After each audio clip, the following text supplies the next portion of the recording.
ఎక్కడో అనిపిస్తుంది ఒక తోడు లేకుండా లైఫ్ చాలా ఉంటుంది. కానీ ఇప్పుడు నేను ఇంత సంపాదిస్తున్నానా, అప్పుడప్పుడు అనిపిస్తుంది అబ్బా ఒక తోడు ఉంటే బాగుంటుంది, ఒక మనిషి ఉంటే బాగుంటుంది, నా పక్కన ఎవరైనా ఉంటే బాగుంటుంది అని చెప్పి ఆ ఫీలింగ్ నాకు లాస్ట్ 3 yearsలో చాలా ఎక్కువ కలిగింది నాకు. మీ పక్కన ఆర్జీవి గారు ఉన్నారు కదా, అది తర్వాత వచ్చిన ప్లస్ పాయింట్ ఉంటుంది. ఆర్జీవి గారు ఆయనతో ఆ అనుబంధం వేరు. ఆయనతో పాపం ఇప్పటివరకు నేను ఎప్పుడు పర్సనల్గా కలిసి మాట్లాడింది లేదు. ఆయన నాకు ఇలా నా కోసం ట్వీట్ ఎందుకు చేశారో తెలీదు. మెయిల్ హౌస్ నుంచి వచ్చిన తర్వాత కలవలేదా?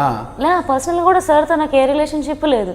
ఇంటర్వ్యూ చేశారు కదా? ఇంటర్వ్యూ ఒకటే చేశా అంతే. పర్సనల్గా నేను ఎప్పుడు కలవలేదు. ఒకసారి ఆ బిగ్ బాస్కి వెళ్తున్నా అని చెప్పి కలిసి చెప్పాను అంతే. ట్వీట్ చేశారు. కానీ ఆయన పాపం నా కోసం చాలా చేశారు. హర్యానాతో మూవీ తీస్తున్నారని విన్నాను. నేను విన్నాను, సార్తో మాట్లాడా. కథ వింటారా, సినిమాకు కథ వినకుండా ఓకే చెప్తారంటే నేను కథ వింటాను, కథ విన్న తర్వాత ఓకే చెప్తాను అన్నారంటే ఏంటి రామ్ గోపాల్ వర్మ గారు కథ విని ఆలోచిస్తారా హర్యానా గారు అనే స్థాయి వచ్చేసిందా అని అందరూ ఆశ్చర్యపోతున్నారు. అందులో తప్పేముంది?